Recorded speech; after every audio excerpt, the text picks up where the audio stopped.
नमस्कार, मैं doctor Praful गढ़पाल, assistant professor, केंद्रीय संस्कृत विश्वविद्यालय, लखनऊ परिसर, लखनऊ, आपका इंदिरा गांधी राष्ट्रीय मुक्त विश्वविद्यालय के बीए पाठ्यक्रम की इस कक्षा में हार्दिक अभिनंदन करता हूँ।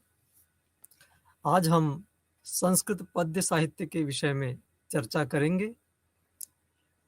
इस पाठ्यक्रम के इस प्रथम खंड की प्रथम यूनिट में हम संस्कृत पद्य साहित्य के विषय में चर्चा करने जा रहे हैं, जिसके संदर्भ में हम आपको बताना चाहते हैं कि किसी भी विषय को समझने के लिए उसका इतिहास जानना आवश्यक होता है।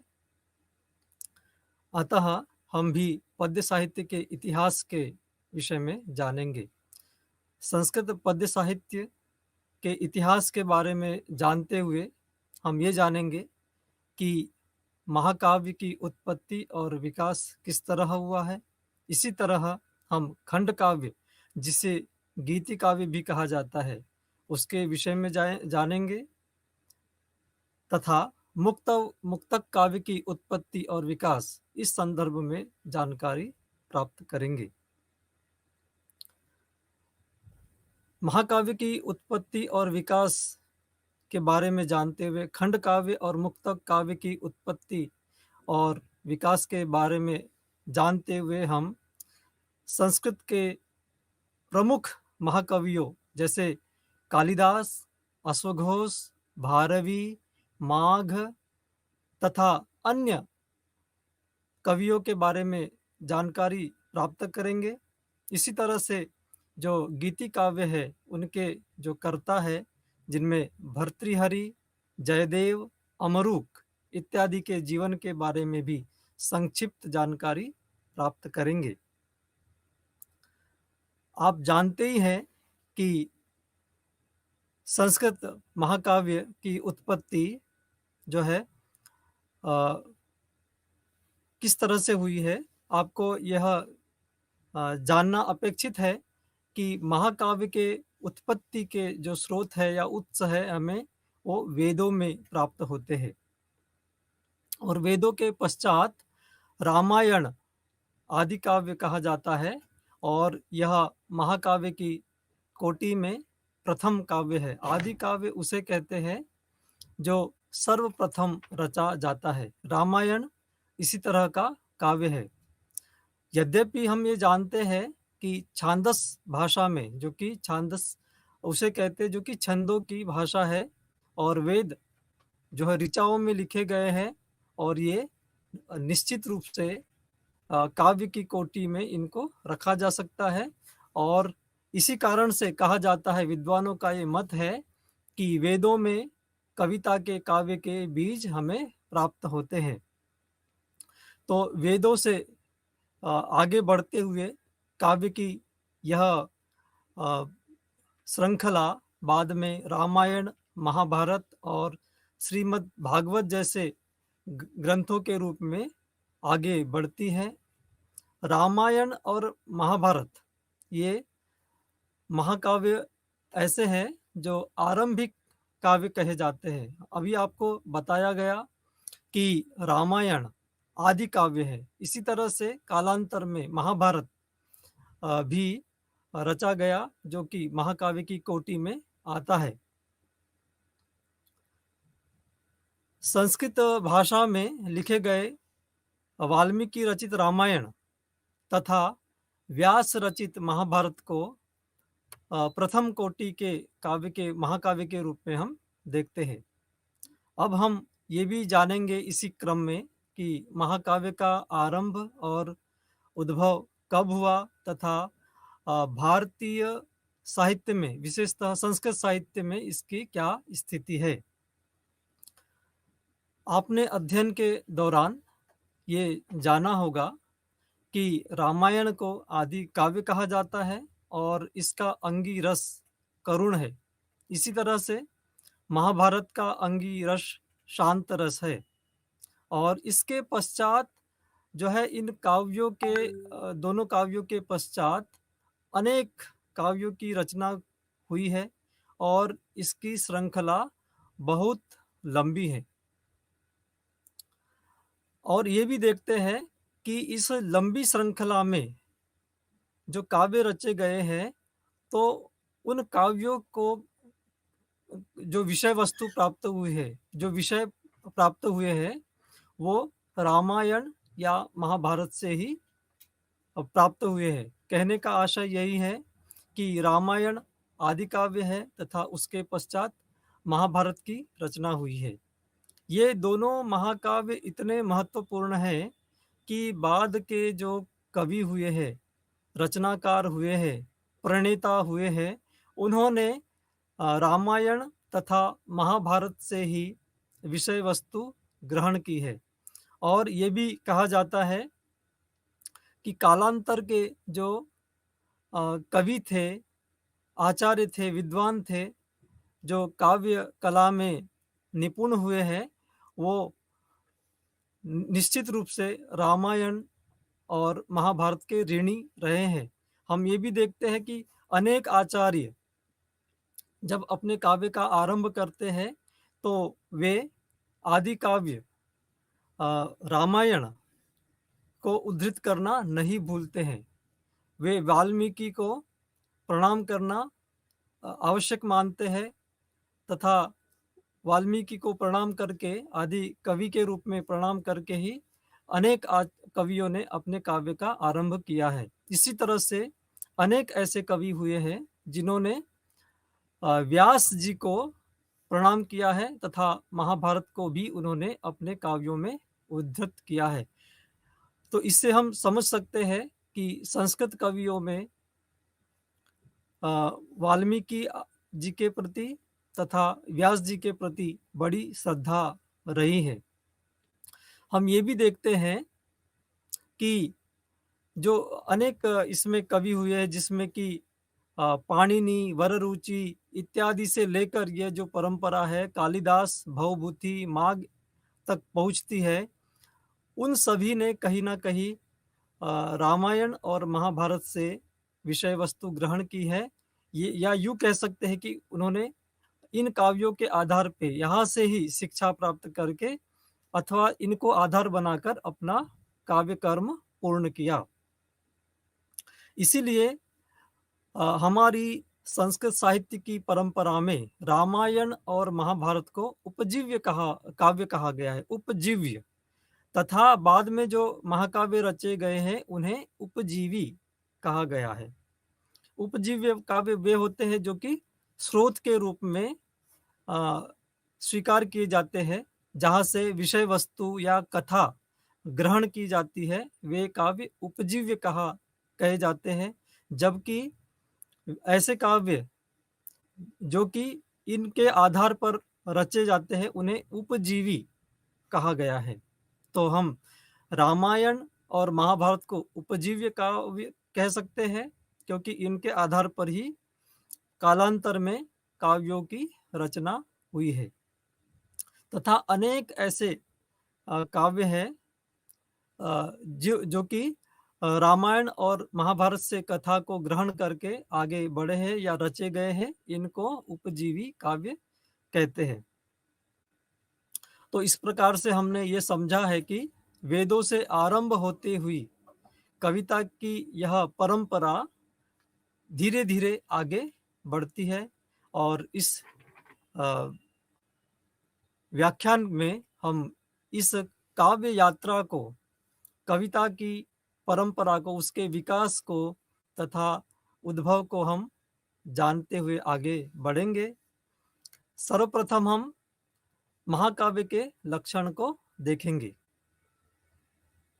महाकाव्य का उद्भव तथा उत्पत्ति को हमें जानना है, लेकिन इसी दौरान हमें महाकाव्य के लक्षण के बारे में भी चर्चा करनी चाहिए।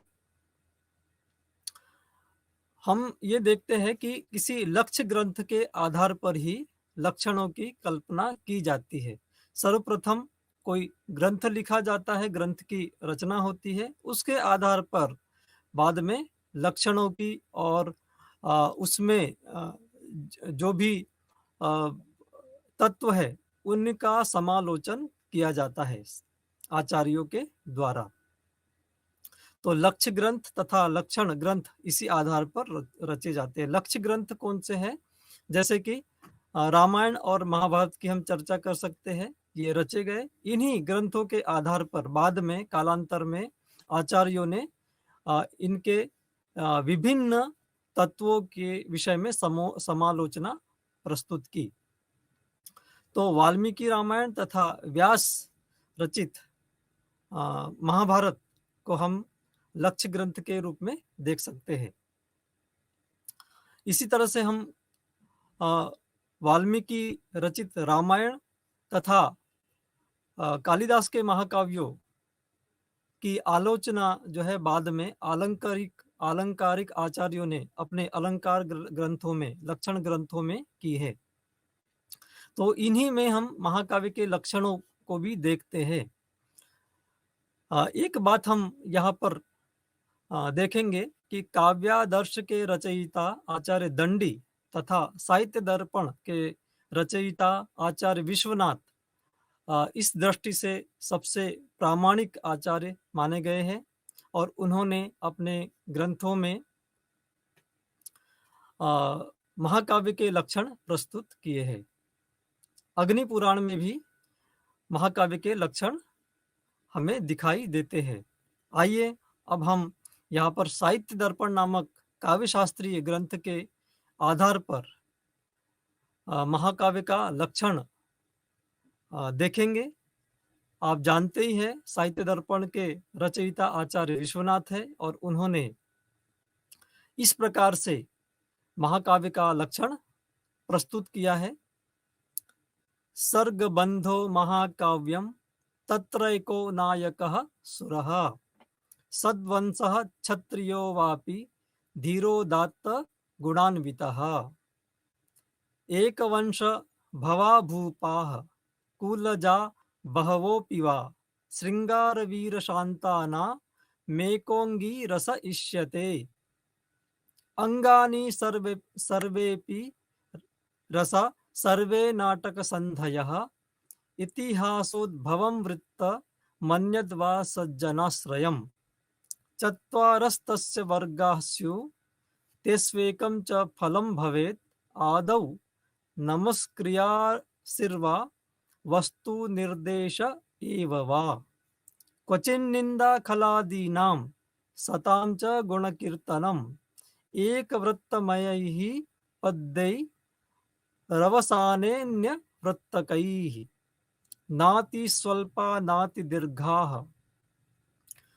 सर्गा अष्टाधिका इह नानावृत्तमयः क्वापि सर्गः क्वचन दृश्यते सर्गान्ते भाविसर्गस्य कथायाः सूचनं भवेत् संध्या सूर्येन्दुरजनी प्रदोषध्वान्तवासरा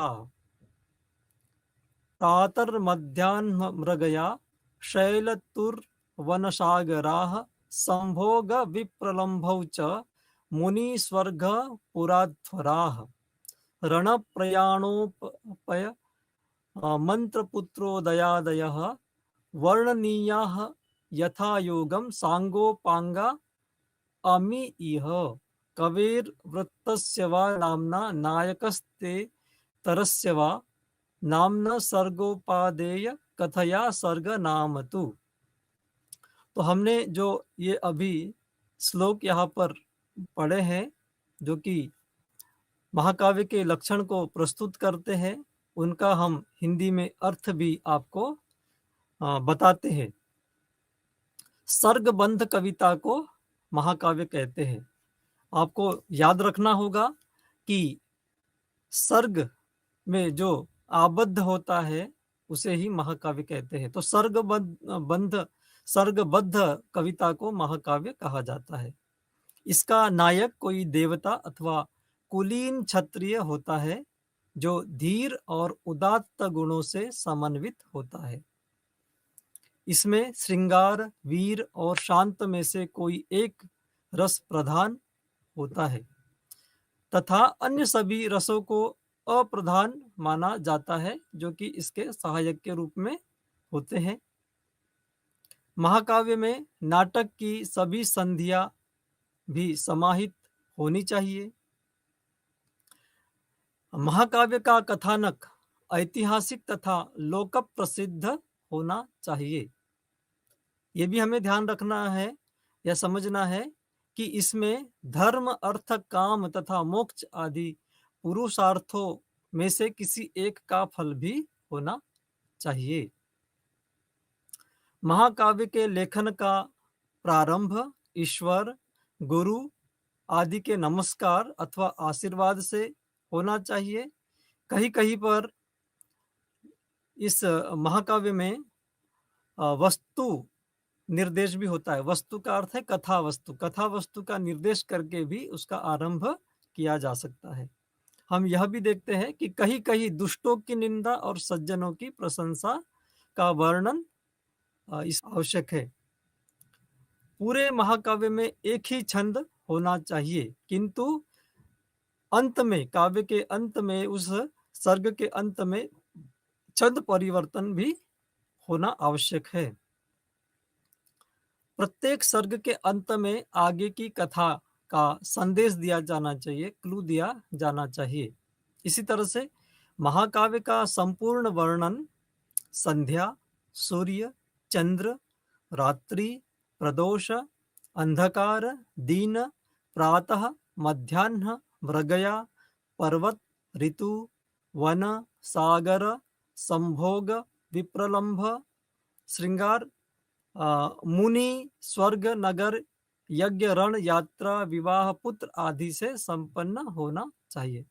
तो इसमें संभोग और विप्रलंभ, श्रृंगार भी आना आवश्यक है। महाकाव्य का नामकरण कवि के जीवन अथवा नायक के चरित्र पर किया जाना चाहिए।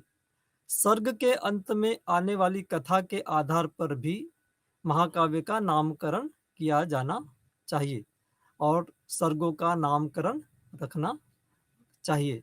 ये कुछ ऐसी बातें हैं जो कि साहित्य दर्पण में आचार्य विश्वनाथ ने प्रस्तुत की थी। तो इसमें हम ये देखेंगे महाकाव्य के विषय में, उसके लक्षणों की चर्चा करते हुए हमें मुख्य मुख्य बातें याद रखना चाहिए कि जो महाकाव्य होता है वो सर्गबद्ध होता है, सर्गों में आबद्ध होता है। इसमें कम से कम 8 सर्ग होने चाहिए। इसका नायक कोई देवता अथवा कुलीन क्षत्रिय हो सकता है जो धीर और उदात्त गुणों से समन्वित होता है। हालांकि आज आधुनिक साहित्य जो रचा जा रहा है उसमें अन्य जो महापुरुष होते हैं, महान नायक होते हैं, उनको भी नायक बनाया गया है और श्रृंगार, वीर और शांत में से कोई एक रस प्रधान होना इसमें आवश्यक है। एक महत्वपूर्ण बात है कि महाकाव्य का कथानक ऐतिहासिक तथा लोक प्रसिद्ध हो सकता है। यदि हम कम प्रसिद्ध चीजों को या कथाओं को उसमें प्रस्तुत करते हैं तो उसको समझने में समस्या आ सकती है। तो ये महाकाव्य के जो लक्षण है उसमें कहा गया है कि लोक प्रसिद्ध अथवा ऐतिहासिक विषय वस्तु को ही महाकाव्य में प्रस्तुत किया जाना चाहिए तथा जो पुरुषार्थ कहे गए हैं, धर्म, अर्थ, काम तथा मोक्ष, इनमें से किसी एक का फल भी इसमें आना जरूरी है। और महाकाव्य का एक बड़ा लक्षण यह है कि इसके आरंभ में हमारे जो भी इष्ट होते हैं, पूज्य होते हैं, उनका स्मरण करना चाहिए अथवा किसी गुरु, हमारे जो आचार्य होते हैं, गुरु होते हैं, उनको नमस्कार कर सकते हैं या फिर लोक के प्रति जन कल्याण भावना से आशीर्वाद भी इसमें प्रस्तुत किया जा सकता है। और महाकाव्य में एक छंद का प्रयोग होना चाहिए, किंतु सर्ग के अंत में छंद परिवर्तन आवश्यक होता है। इसी तरह से इसमें प्राकृतिक दृश्यों का भी वर्णन किया जाना चाहिए। तो ऊपर कहे गए लक्षणों का पालन कविता अथवा महाकाव्य में किया जाना आवश्यक है। अब आप इन लक्षणों को पढ़कर स्वयं ही जान सकते हैं या जान गए होंगे कि किस तरह से महाकाव्य के लक्षण होते हैं तथा वेदों में इसकी स्थिति क्या हो सकती है। रामायण तथा महाभारत ललित कविता के विशाल ग्रंथ है, किंतु बाद में काव्य शास्त्रीय आचार्यों ने जो नियम आबद्ध कर दिए थे, जो लक्षण बनाए थे, इनके आधार पर महाकाव्यों का रचना आरंभ हुई। और इसी दृष्टि से हमें अब महाकाव्यों की उत्पत्ति तथा उनके क्रमिक विकास के विषय में जानना चाहिए। इस क्रम में हम रामायण तथा महाभारत का संक्षिप्त परिचय भी जानेंगे और उसी आधार पर कालांतर में जो कवि हुए हैं, कालिदास जैसे महान कवि, उनके बारे में भी हम जानकारी क्रम से प्राप्त करेंगे। अब हम यहाँ पर महाकाव्य के उद्भव के विषय में जानेंगे। महाकाव्य के उद्भव के विषय में जानते समय हमें ये ध्यान रखना होगा कि जो ऋग्वेद में आख्यान आए हैं, जिनमें कि अनेक सूक्त हैं, जिनमें इंद्र, वरुण, विष्णु इत्यादि देवताओं की स्तुति प्राप्त होती है। तो ये जो सूक्तों में जो आख्यान आए हैं या प्रकारांतर से कुछ कथाएं आई है, उनमें हम काव्य के दर्शन कर सकते हैं। और जो सांकेतिक रूप से ऋग्वेद में इंद्र, वरुण, विष्णु, उषा इत्यादि देवताओं की स्तुति की गई है तथा गाथाएं प्राप्त होती है, उन्हीं आख्यानों का विस्तार बाद में ब्राह्मण ग्रंथों में हमें प्राप्त होता है। और इन्हीं ब्राह्मण ग्रंथों से कालांतर में महाकाव्य की ओर हम बढ़ते हुए देखते हैं इतिहास को, क्योंकि वेदों से कुछ बीज रूप में हम विषय वस्तु को प्राप्त हुआ देखते हैं तथा कालांतर में ब्राह्मण ग्रंथों में इनका विस्तार होता है और इन ब्राह्मण ग्रंथों से प्रेरणा पाकर महाकाव्य फिर प्रगत रूप में आगे बढ़ते हैं। जूनागढ़ के एक अभिलेख में रुद्रदामन की परिष्कृत रचना मिलती है। हरिसेन की प्रयाग प्रशस्ति भी समुद्रगुप्त के काल का प्रमाण है। प्राचीन राजाओं के शिलालेखों का साहित्य उस समय के काव्य साहित्य की सत्ता का सबसे प्रबल प्रमाण है। इस तरह से हम देखते हैं कि अभिलेखों में भी इस तरह के बीज हमें प्राप्त होते हैं कि उसमें भी काव्य का स्वरूप बड़े परिष्कृत तरीके से हमें दिखाई देता है। तो ऋग्वेद से आगे बढ़ते हुए ये ब्राह्मण ग्रंथों में विस्तृत होते हैं और अभिलेख साहित्य में भी इसका उत्साह में दिखाई देता है। वैदिक संहिताओं में भी लालित्य के साथ अलंकार के प्रयोग मिलते हैं और इनका धार्मिक उत्सवों में प्रयोग किया जाता रहा होगा, ऐसा माना जाता है। इसमें गीत, नृत्य, आख्यान, उपाख्यान इत्यादि पारंपरिक रूप से दिखाई देते हैं। यदि हम ऋग्वेद के आख्यान गीतों की चर्चा करें, संवाद सूक्तों की बात करें, तो हम देख सकते हैं कि यम यमी संवाद, पुरुर्वा उर्वशी संवाद, अगस्त लोपा मुद्रा संवाद, इंद्र अदिति संवाद, इंद्र इंद्राणी संवाद, शर्मा पणि संवाद, इंद्र मरुत संवाद इत्यादि प्राप्त होते हैं। और इन संवाद सूक्तों को भाष्यकार यास्क ने आख्यान कहा है। बाद में हम देखते हैं कि श्रीमद् भागवत महापुराण में भी वेणु गीत, भ्रमर गीत, गोपी गीत इत्यादि में काव्यत्व प्राप्त होता है और इन्हीं के आधार पर कालांतर में बहुत सारे महाकाव्य रचे गए हैं। इसी दृष्टि से हम पूर्व में भी चर्चा करके आगे बढ़े हैं कि रामायण और महाभारत को काव्य की प्रौढ़ परंपरा का संवाहक कहा जाता है। और इन दोनों महाकाव्यों में भी अनेक आख्यान और उपाख्यान मिलते हैं और ये सभी संस्कृत के महाकाव्य के उद्भव रूप ही है, यानी वही से हमें बीज रूप में बहुत सारी सामग्री प्राप्त होती है जो कि बाद में फलित हुई है, विस्तृत हुई है।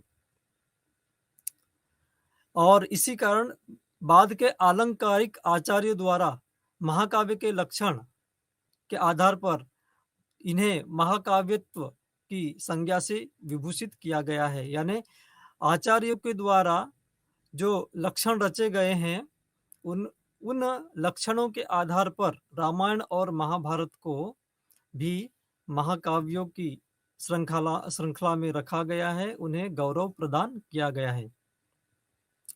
हमने आपसे पूर्व में भी चर्चा की है कि रामायण और महाभारत को उपजीव्य काव्य कहते हैं क्योंकि इनके आधार पर ही अनेक महाकाव्यों की रचना की गई। तो ये स्रोत के रूप में है, इसलिए इन काव्यों को उपजीव्य काव्य कहा जाता है।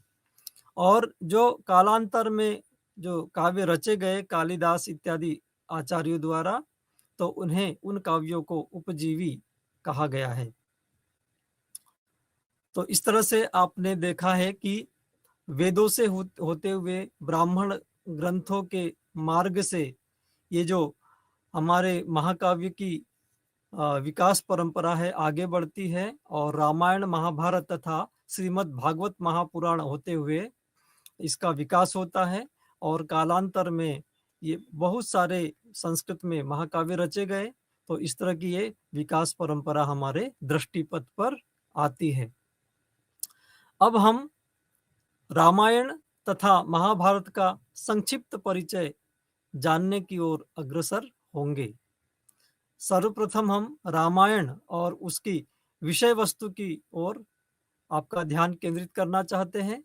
आप जानते हैं कि रामायण की रचना काल का समय 800 या 600 ईसा पूर्व निर्धारित किया गया है। ईसा पूर्व 800 तथा 600 इसके बीच कह सकते हैं, हालांकि आचार्यों में इस दृष्टि से बहुत मतभेद है।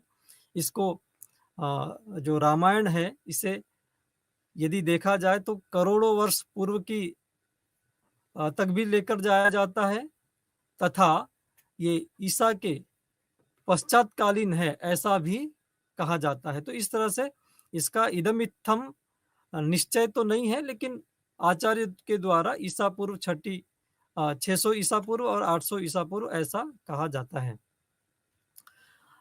रामायण के बारे में हमें एक कथा प्राप्त होती है कि महर्षि वाल्मीकि ने एक व्याध के द्वारा शिकारी के द्वारा मारे गए क्रौंच पक्षी में से जो 2 पक्षी थे उनमें से नर पक्षी को मार दिए जाने के पश्चात मादा द्वारा विलाप किया गया। अत्यंत करुणापूर्ण विलाप जो है देखा गया महर्षि वाल्मीकि के द्वारा। एक समय वे नदी में स्नान करने जा रहे थे और एक शिकारी ने 2 क्रौंच पक्षियों में से नर पक्षी का वध कर दिया था और अपने नर पक्षी के मारे जाने के पश्चात मादा पक्षी वहां करुणापूर्ण विलाप कर रही थी। तो इस विलाप को महर्षि वाल्मीकि ने सुना तथा उस स्थिति को सहन नहीं कर पाए, तो उनके हृदय से, करुण हृदय से एक श्लोक निकल गया और वह एक प्रकार से उस शिकारी के लिए, व्याध के लिए शाप के रूप में था। वह श्लोक इस प्रकार है: मा निषाद प्रतिष्ठाम त्वं गमः शाश्वती समाह यत् क्रौंच मिथुनादेकमवधि काम मोहितम। हे निषाद, क्रौंच पक्षी के काम मोहित जोड़े में से नर को मारकर तुम कभी प्रतिष्ठा प्राप्त नहीं करोगे। इस बात को सुनकर ऐसा माना जाता है कि ब्रह्मा स्वयं अवतरित हुए और उन्होंने महर्षि को राम कथा लिखने की प्रेरणा दी। और इस तरह से रामायण के लेखन का आरंभ हुआ, ऐसा माना जाता है। तो इस तरह से आप जान पाए हैं कि वाल्मीकि आदि कवि है और रामायण आदि काव्य है। वर्तमान में रामायण में 2400 श्लोक प्राप्त होते हैं और रामायण 7 कांडों में निबद्ध है, जिसमें कि बालकांड, अयोध्या कांड, अरण्य कांड, किष्किंधा कांड, सुंदर कांड, युद्ध कांड तथा उत्तर कांड। विद्वानों का ये भी मानना है कि रामायण के अंतर्गत ये बालकांड और उत्तरकांड ये प्रक्षिप्त है, या बाद में इनको उसमें जोड़ दिया गया, ऐसा भी बहुत सारे लोग मानते हैं।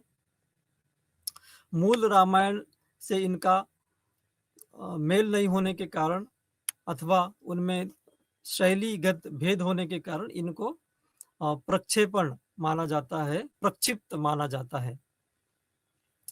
तथापि हम ये देखते हैं कि रामायण का मूल स्वरूप क्या है, वो उसको भी स्पष्ट कर पाना, उसका निर्णय कर पाना भी बहुत कठिन है। जो हो, लेकिन रामायण की काव्यता अपने आप में प्रतिष्ठित है और हम ये भी जानते हैं कि रामायण का अंगिरस करुण है। इसमें मर्यादा पुरुषोत्तम श्री राम के आदर्श राजा होने के साथ साथ प्राणियों की रक्षा, यज्ञों की रक्षा तथा रावण पर विजय प्राप्त करने के वर्णन प्राप्त होते हैं। और इसमें वाल्मीकि ने प्रकृति के सुंदर वर्णन भी किए हैं। आपको जो लक्षण पूर्व में बताए गए हैं, वे सारे लक्षण महाकाव्य की दृष्टि से रामायण में घटित होते हैं, इसलिए रामायण को एक महाकाव्य माना गया है। आइए अब हम महाभारत और उसकी विषय वस्तु के बारे में जानें। महाभारत की रचना पराशर के पुत्र वेदव्यास ने की और इनको पुराणों का भी रचयिता माना जाता है। अष्टादश जो पुराण है, उनको उन पुराणों का रचयिता भी व्यास जी को ही माना जाता है। महाभारत में 1,00,000 श्लोक पाए जाते हैं, इसी कारण इसे शतसाहस्री संहिता भी कहा जाता है। हम एक बात की ओर भी आपका ध्यान दिलाना चाहते हैं कि महाभारत की रचना एक काल में नहीं हुई है, एक समय में नहीं हुई है। गुप्त काल के जो शिलालेख है, उनसे हमें ज्ञात होता है कि उस समय तक महाभारत की रचना पूर्ण हो चुकी थी और इन शिलालेखों में शतसाहस्री संहिता शब्द का प्रयोग मिलता है। तो इस तरह से हम जानते हैं कि गुप्त काल तक ये रचना पूर्ण हो चुकी थी और महाभारत एक ऐसा ग्रंथ है जिसके कथानक में अनेक नायकों की उत्पत्ति हम देखते, अनेक नायक इसमें दिखाई देते हैं। विद्वानों द्वारा महाभारत की रचना के 3 स्वरूप बताए गए हैं। 3 तरह से इसको हम समझ सकते हैं।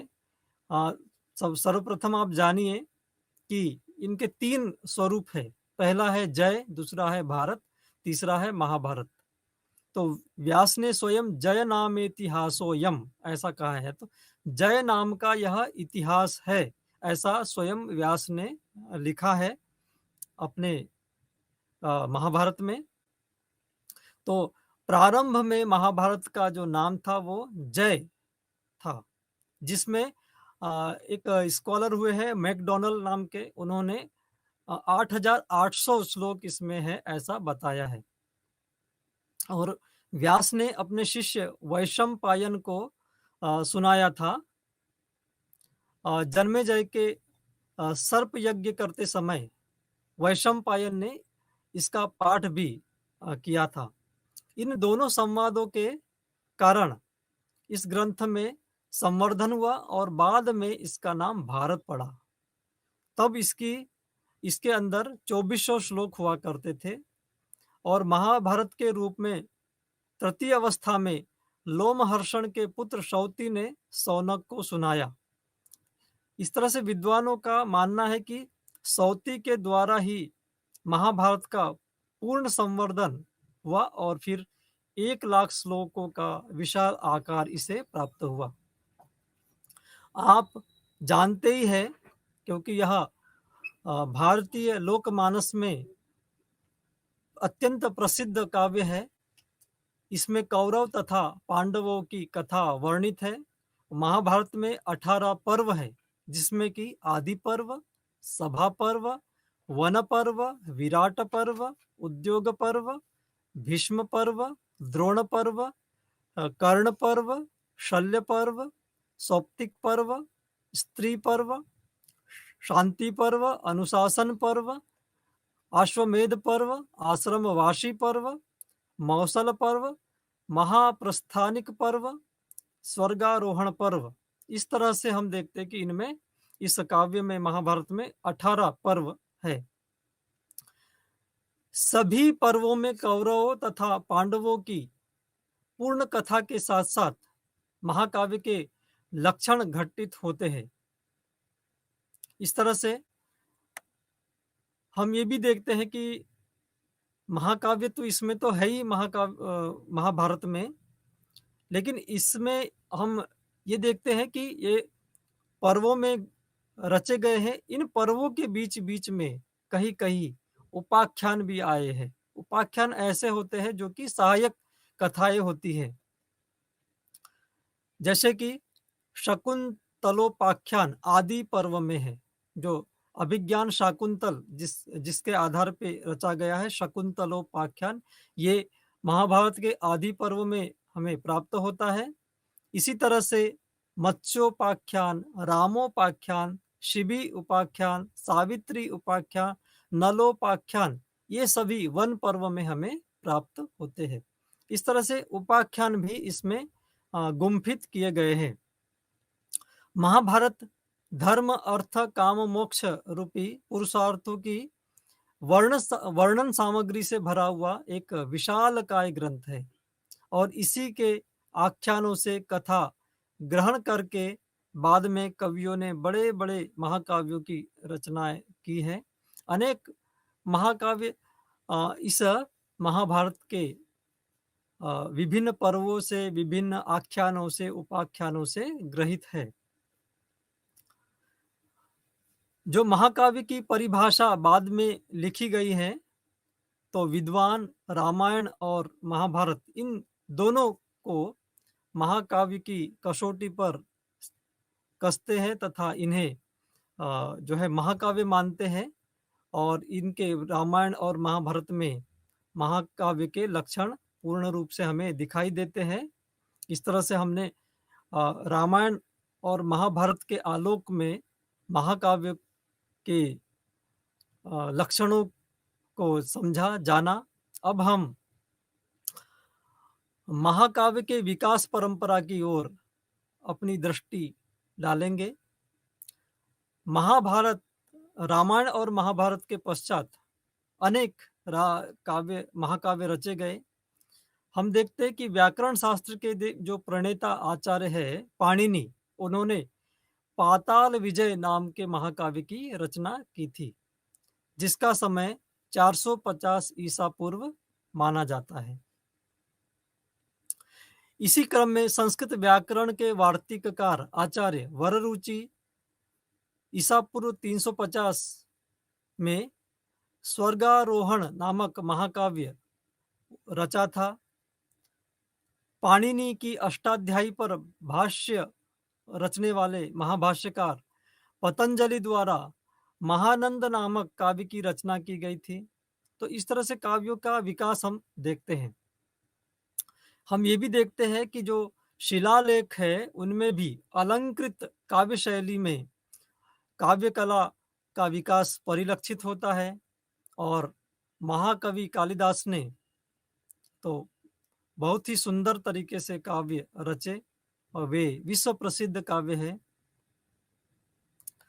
और हम ये भी जानते हैं कि विद्वान मानते हैं कि कालिदास गुप्तकालीन कवि थे और उनके द्वारा 2 महाकाव्य रचे गए, रघुवंश महाकाव्य और कुमार संभव महाकाव्य।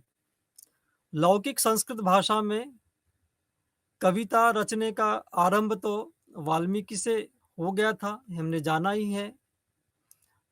किंतु कालिदास की गणना संस्कृत महाकाव्य के विकास में उत्कर्ष के रूप में की जाती है, क्योंकि इनकी ये जो दोनों रचनाएं हैं अत्यंत उत्कृष्ट रचनाएं मानी जाती है। और महाकवि कालिदास के पश्चात हम देखते हैं कि अश्वघोष, मातृचेट, आर्यशूर, भारवी, भट्टी, कुमारदास, मंखक, जयदेव आदि कवि आते हैं जिन्होंने महाकाव्यों की रचनाएं की। और महाकाव्य की परंपरा के अपकर्ष काल में अभिनंद, अमरचंद सूरी, मातृगुप्त, रत्नाकर, क्षेमेंद्र, श्रीहर्ष, वस्तुपाल आदि आते हैं। इसी तरह से हम देखते हैं कि बौद्ध और जैन आचार्यों का भी महाकाव्यों की रचना में प्रभुत योगदान रहा और प्राकृत भाषा में भी अनेक महाकाव्य हमें दिखाई देते हैं। पाली भाषा में भी श्रीलंका, बर्मा, थाईलैंड इत्यादि देशों में अनेक महाकाव्यों की रचना हुई थी। ये भी अद्यतन जानकारियां हमें प्राप्त होती है। श्रीहर्ष का नैषधीय चरित विद्वानों की दवा, विद्वानों की औषधि कहा जाता है। तो इस तरह से हम देखते हैं कि ये इसका महाकाव्य की विकास परंपरा का एक जो है सुंदर परंपरा हमारे दृष्टिपथ पर आती है, हमें नयन गोचर होती है।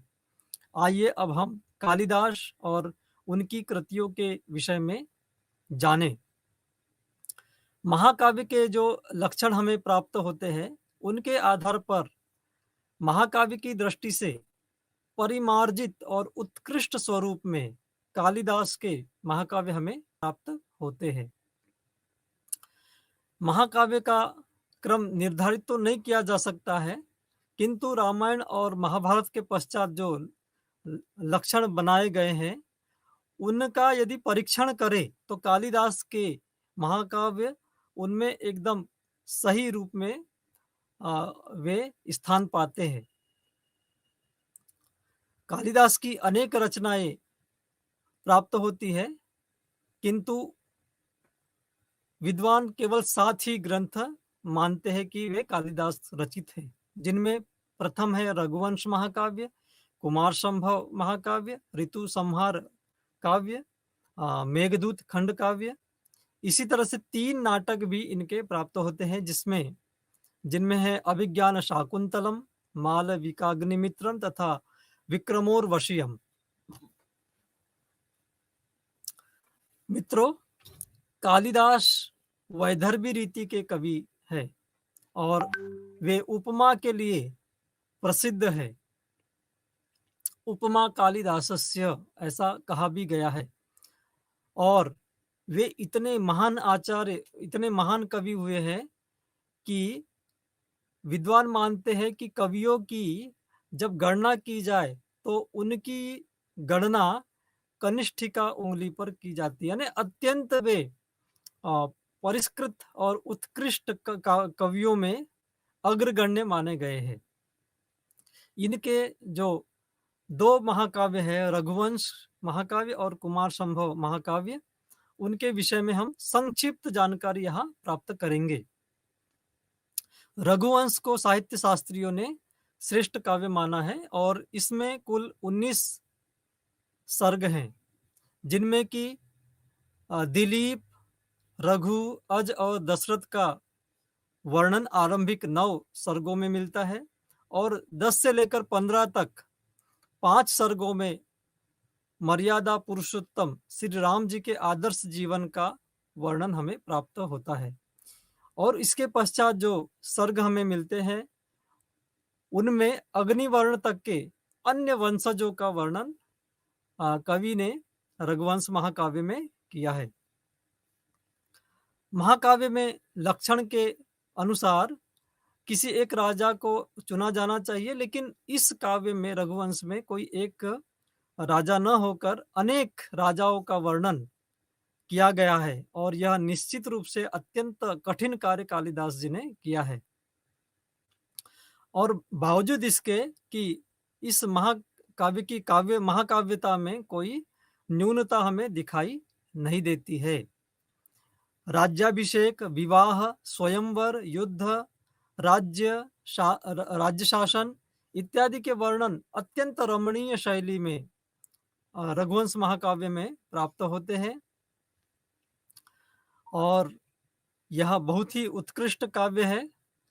इसमें दिलीप की गौ सेवा, कोत्स और रघु का उदार व्यवहार और इंदुमती स्वयंवर जो है वो अत्यंत उत्तम तरीके से, उत्तम ढंग से महाकाव्य में, इस रघुवंश महाकाव्य में जो है प्रस्तुत किए गए हैं। आइए अब हम कुमार संभव महाकाव्य के बारे में भी संक्षिप्त रूप में जानें। इस महाकाव्य में कालिदास ने शिव पार्वती के साथ साथ उनके पुत्र कार्तिकेय के जन्म का भी वर्णन किया है।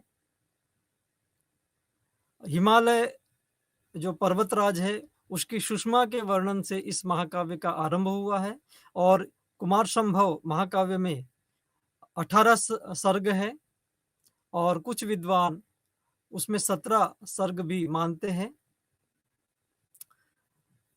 इस महाकाव्य के लिए समालोचकों और विद्वानों में मतैक्य नहीं है। कुछ लोग मानते हैं कि कालिदास ने इसके 7 ही सर्गों की रचना की और बाकी सर्ग जो है किसी अन्य आचार्य कवि ने रचे हैं। मल्लिदात ने भी 8 ही सर्गों पर टीका लिखी है। फिर भी वर्णन की सुंदरता की दृष्टि से, चातुर्य की दृष्टि से और लक्षणों का परीक्षण करने पर हम ये समझ सकते हैं, जान सकते हैं कि कुमार संभव में महाकाव्यत्व के सभी लक्षण घटित होते हैं। इस तरह से हमने देखा कि कालिदास जी के रघुवंश महाकाव्य और कुमार संभव महाकाव्य उत्कृष्ट काव्य है, महाकाव्य है। आइए अब हम इस विकास क्रम में महाकवि अश्वघोष और उनके महाकाव्यों को भी देखते हैं। अश्वघोष आचार्य संस्कृत साहित्य के महान कवि हुए हैं। उनके महाकाव्य सौंदर्य नंद की पुष्पिका में हम देखते हैं कि ये साकेत के निवासी थे और इनकी माता का नाम सुवर्णाक्षी था। हम ये भी जानते हैं कि अश्वघोष बौद्ध आचार्य थे तथा वे ब्राह्मण कुल में उत्पन्न हुए थे। उनके समय को निर्धारित करने में अनेक प्रकार की ऐतिहासिक कठिनाइयां हमारे सामने प्रस्तुत होती है।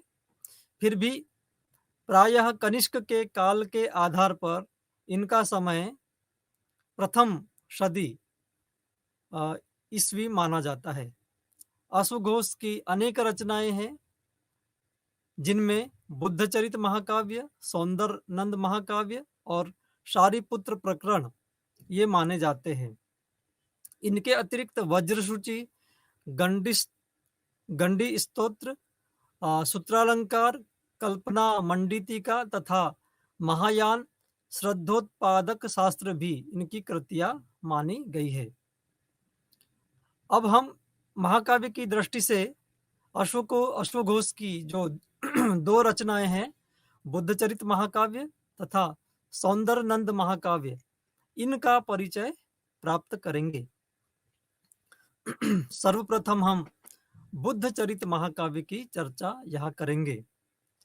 बुद्धचरित महाकाव्य संस्कृत साहित्य का एक उत्कृष्ट महाकाव्य है। इसकी रचना अश्वघोष आचार्य ने की थी। ये महान कवि थे और इस बुद्धचरित महाकाव्य में कुल 28 सर्ग प्राप्त होते हैं। किंतु ऐतिहासिक दृष्टि से हम देखें, इनकी जो पांडुलिपि इस ग्रंथ की मिली है उसमें आरंभिक 14 सर्ग हमें प्राप्त होते हैं जो कि अधूरे प्राप्त होते हैं। आरंभिक जो 14 सर्ग है वे प्रथम पूर्वार्ध कहे गए हैं और बाद के जो 14 सर्ग है उनको उत्तरार्ध कहा गया है। तो हम देखते हैं कि जो पूर्वार्ध भाग है 14 सर्गों का, वो तो हमें प्राप्त होता है क्षतिग्रस्त अवस्था में, किंतु बाद का जो 14 सर्गों का उत्तरार्ध है वो बिल्कुल हमें प्राप्त नहीं हुआ। हाँ, ये चीनी तथा तिब्बती भाषा में इनका अनुवाद प्राप्त हुआ है और चीनी तथा तिब्बती भाषाओं के अनुवाद के आधार पर ही जॉन्स्टन नाम के एक विद्वान ने इस महाकाव्य का अंग्रेजी अनुवाद किया था। उन उत्तरार्ध के 14 सर्गों का अंग्रेजी अनुवाद के जॉन्स्टन के अंग्रेजी अनुवाद के आधार पर सूर्य नारायण चौधरी जी ने जो है अनुवाद हिंदी भाषा में प्रस्तुत किया और हिंदी अनुवाद के आधार पर कालांतर में संस्कृत छाया पूर्वक 3 विद्वानों ने संस्कृत में इनका काव्यानुवाद किया। तो इस तरह से जो है जो उत्तरार्ध के 14 सर्गों की अपूर्ण जो बातें थी उनको अनुवाद के आधार पर फिर से रीस्टोर किया गया।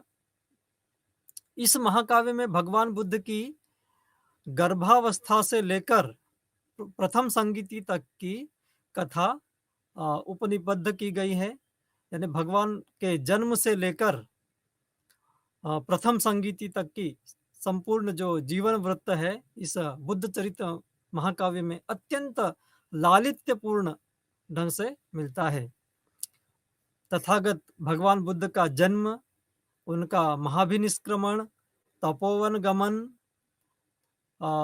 तथा धर्मोपदेश सारनाथ का तथा अन्य उपदेश की कथाएं इस महाकाव्य में मिलती है। भगवान के जीवन के साथ साथ उनके उपदेश, उनकी शिक्षाओं का वर्णन भी बुद्धचरित महाकाव्य में प्राप्त होता है। इसके अतिरिक्त इसमें अन्य जो महाकाव्य के लक्षण के अनुसार प्रकृति चित्रण इत्यादि भी प्राप्त होते हैं। मित्रों, अब हम देखेंगे सौंदरनंद महाकाव्य के विषय में।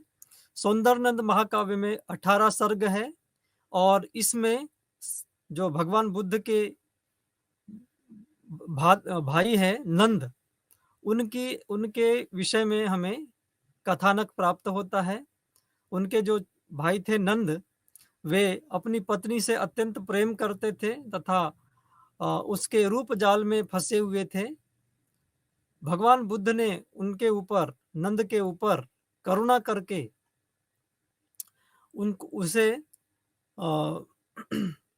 मुक्ति के मार्ग पर लाने हेतु उपायांतर से, उपाय कौशल के द्वारा